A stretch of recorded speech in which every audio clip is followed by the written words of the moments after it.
all in one piece.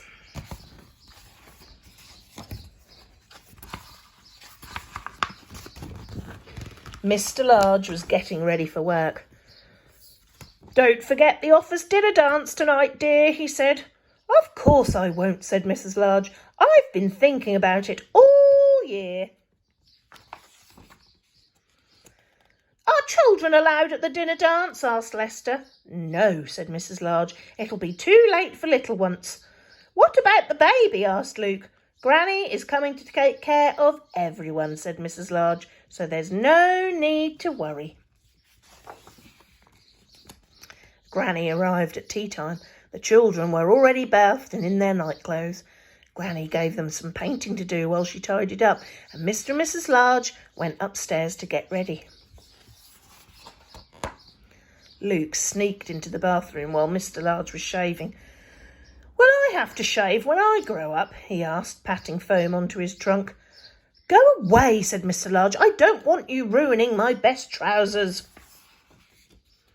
The baby crept into the bedroom where Mrs. Large was putting on her makeup. Mrs. Large didn't notice until it was too late. "Look," said the baby. "Pretty." "Don't move," said Mrs. Large. "Don't touch anything." Outside on the landing, things were even worse. Laura was clopping about in her mother's best shoes and beads, and Lester and Luke were seeing how many toys they could cram into her new tights. "Downstairs at once," bellowed Mrs. Large. "Can't I just have one night in the whole year to myself? One night when I'm not covered in jam and poster paint? One night when I can put on my new dress and walk through the front door all in one piece?" The children went downstairs to Granny. Mr. Large followed soon after, very smart in his best suit. At last, Mrs. Large appeared in the doorway. "How do I look?" she asked. "Pretty mummy," gasped the children. "What a smasher," said Mr. Large.